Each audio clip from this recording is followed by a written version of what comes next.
happened. It happened right before me. It happened to thousands of us. The dark video diary of a former child of God. And later, a Dateline New York. Here again is Stone Phillips. You'd think a religious group would protect and defend its children, especially one called Children of God. That was the name of a controversial group founded in the 1960s that preached a gospel of free love. But many who grew up in the group say free love meant sexual abuse of young children. Tonight, one of them speaks out in a haunting, tormented voice, an extraordinary videotaped message that comes from beyond the grave.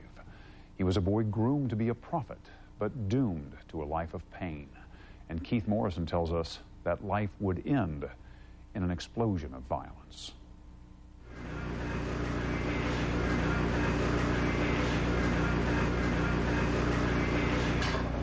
Well, hey everyone. This is Rick. As the awful business begins, there is simply no sign of what is to come. It seems friendly, cordial. A young man making a video for friends. I want there to be some record of the way I feel, my ideas, just who I was, really. But then that past tense, who I was. Wow. How he came to make this strange, sad, desperate tape and what is still coming as he talks to the camera nearly defies comprehension. I think it's kind of easy to just one night, you know, just one day, just decide to end it, just do it. But I think it's pretty hard to do what I'm trying to do. He is Ricky Rodriguez, not quite 30, suicidal, on the edge. How different it was when he was Davidito, the blessed child, son and heir of the founder of the Children of God. It was David Berg, Moses David, who founded the Children of God in the late 1960s. And at a time when many new sects sprang up in America, imprinted his with something unique. He decreed that one of the best expressions of divine love was earthly sex, lots of sex. The family began to view sexuality as their distinctive freedom mark. James Chancellor is a professor of religion who interviewed hundreds of Children of God members for a book he wrote about the group. He says Berg encouraged his followers to have sex freely with each other. They even filmed their exploits, as these tapes obtained by NBC show. God gave sex as a pure and true gift to humankind. If your brother is hungry, you feed them. If they're thirsty, you give them drink. And if they have sexual needs, you help fulfill those needs. And Berg instructed women believers to have sex with outsiders to bring them into the group. He even had a name for that. Flirty fishing, he called it. They would go into hotel bars, hotel waiting rooms, lounges, and essentially pick up men. It may have been on one such fishing expedition that Berg's second wife got pregnant by another man. Berg adopted the son she bore and named him Davidito, Little David, heir apparent to David Berg. There was this understanding that God had blessed this couple who leads the family with an heir, a son who would inherit the mantle, who would carry the prophetic spirit on until the end times. And so he, from his earliest stages, he had these expectations constantly with him. Was it that pressure and the strange theology of the Children of God that eventually twisted the beautiful boy Davidito into Ricky Rodriguez, the troubled man on the videotape? Nah, everybody has said, who I've talked to about this, well, you know, yeah, everybody has their problems, everybody has life. But those people who say that, you know, they had no clue as to what actually went on because they weren't part of the cult. He used the word cult, and certainly the group was secretive, constantly on the move, keeping the kids out of school. Chancellor believes it has moved past that stage now, and while still quite radical, years ago abandoned the idea that children could learn about life through sex, the idea that David Berg explained this way. Only the law of love controlled their lives. So whatever was done in love is above the law. Back then, Davidito was the first to experience the new teachings. He was raised at in the very pinnacle of all this, where all the experimentation began, where much of the very unusual practices with the children were initiated. And those unusual sexual practices would have been used with him earlier and more than all the others. It started when he was 2 years old. Far from hiding the details of Davidito's upbringing, the group actually produced a book about it, written by one of his early nannies and distributed to church members. It's called The Story of Davidito. It's a daily diary of the little boy's accomplishments, full of snapshots and tips on parenting. Tips on parenting that might seem to an outsider not only bizarre, but even criminal. In here are photographs and stories of a 3- and 4-year-old boy having sex with adults and with other children his age. Photos so graphic, we've decided we shouldn't show them to you. The sex was supposed to welcome Davidito into God's loving embrace. Instead, as he made clear on his videotape, he thought his parents and others simply exploited their children. You just them over because you're a sick pervert and you don't have anything better to do with your life than to your little kids. It's just so far beyond me, I just can't imagine it. But yet it happened. It happened right before me. It happened to all of you. Thousands of us. Bless the Lord! Thousands of us? Exactly how many is not certain, but some, like ex-member Julia McNeil, have come forward with harrowing tales.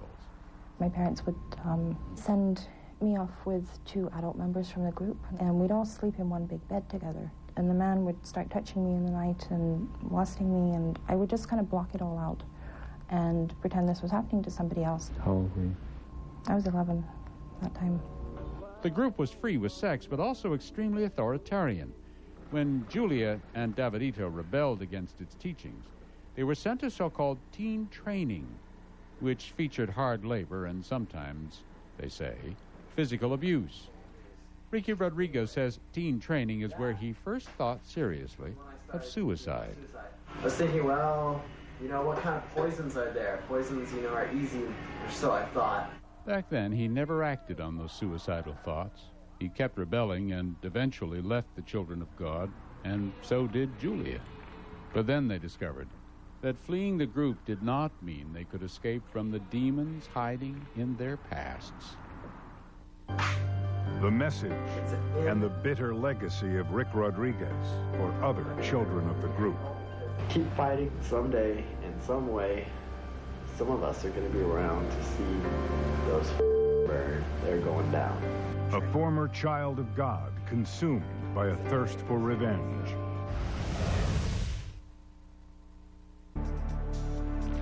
From our studios in New York, here again is Ann Curry. Returning to our story, from the time he was born, Ricky Rodriguez was raised to be a leader of the children of God.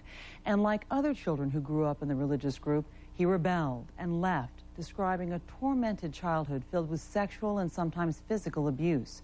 But no matter how hard he tried to escape, he remained haunted by his past. Here again, Keith Morrison. In the year 2000, Ricky Rodriguez, now 25 and no longer the blessed Davidito of years ago, made his break, disgusted with the secretive religious group into which he'd been born. But once in the real world, he found, like so many others who left, that he had no way to cope. They went out into this strange world. They went out oftentimes without resources, both financial resources and educational, social skills. And they struggled greatly. Julia McNeil says she was absolutely lost when she left at age 19. How do I even interact with people in the real world? I've never taken a bus, or used a vending machine. To survive, she says, she exploited the one skill she learned from the church. She became a prostitute, and before long attempted suicide. Julia pulled her life together and helped form a support group for former church members. They connect on a website called movingon.org. The group claims that at least 25 former members of the Children of God killed themselves over the past 13 years. The religion itself says those numbers are exaggerated and actually claims that the rate of suicide among former members is lower than it is for the population as a whole. There's no way to verify any of those numbers. Still, some of the survivors began to wonder, shouldn't the people who raised us pay for our pain? Where's our apology? They're not even sorry. In fact, the church has apologized and says it has moved on too. It has a new name, the family. And as of the late 80s, no more flirty fishing and a theology renouncing child sex, threatening to excommunicate any member who has sex with a child. David Berg died in 1994. The group says what's past is past. But Ricky Rodriguez, the former Davidito, could not let the past go.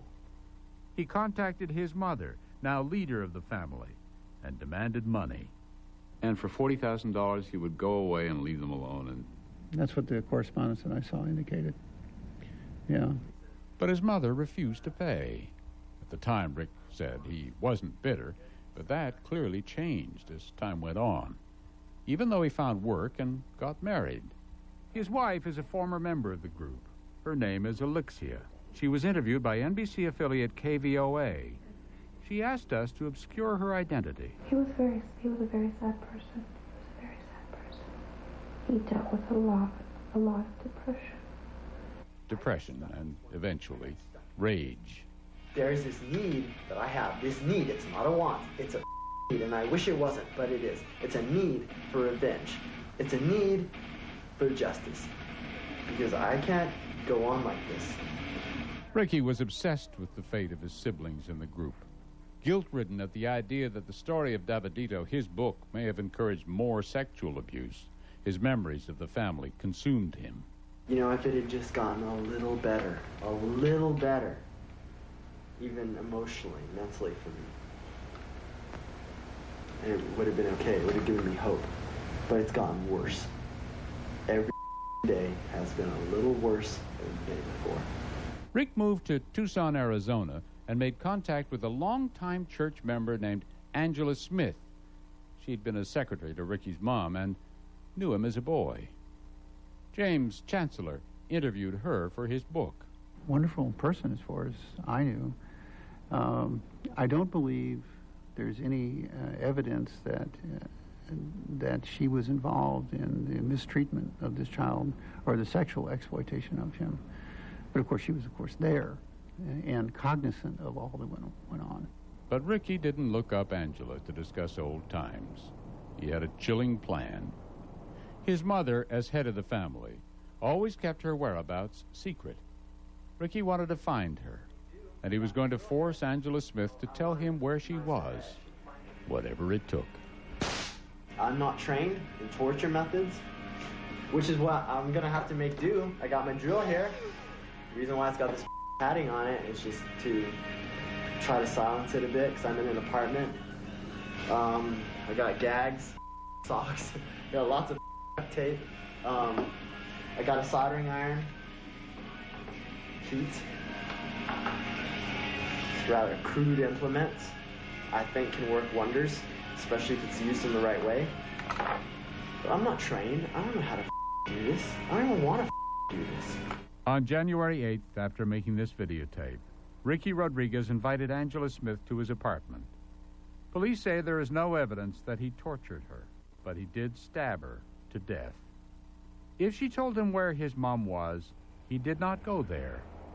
Instead, he drove to Blythe, California, and on the way he called his wife, Elixia. He thought that killing her would make him feel better.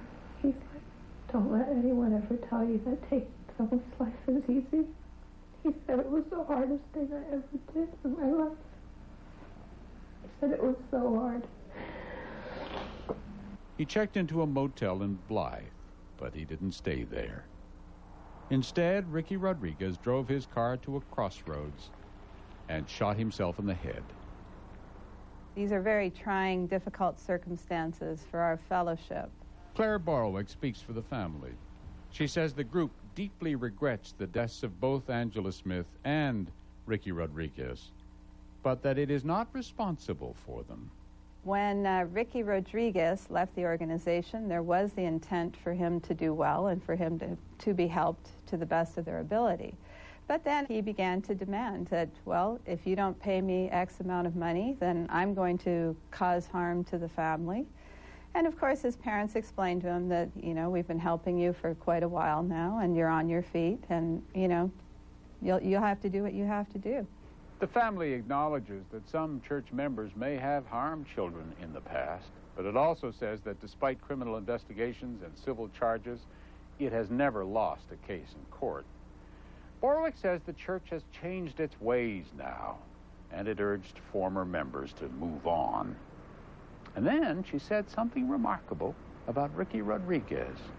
Ricky had the Lord, and he's in the Lord's hands now. So we know that he's in good hands, despite the terrible circumstances around it. That answer makes it seem as if, even after this terrible incident, somehow Ricky is forgiven for it?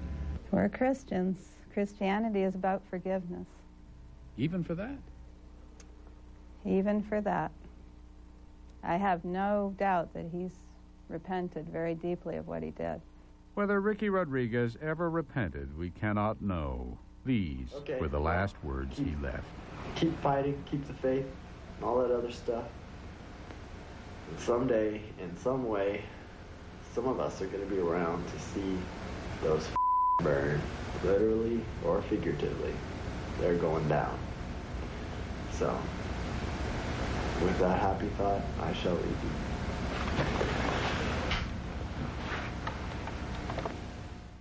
And whether all those other damaged children to whom he addressed his tape ever learned to forgive the church to which they were born, they all know now too graphically that the blessed boy they called Davidito could not. While the controversy over the children of God continues, the family claims to have some 12,000 members today, working in ministries in more than 100 countries. Coming up on Today, it's back.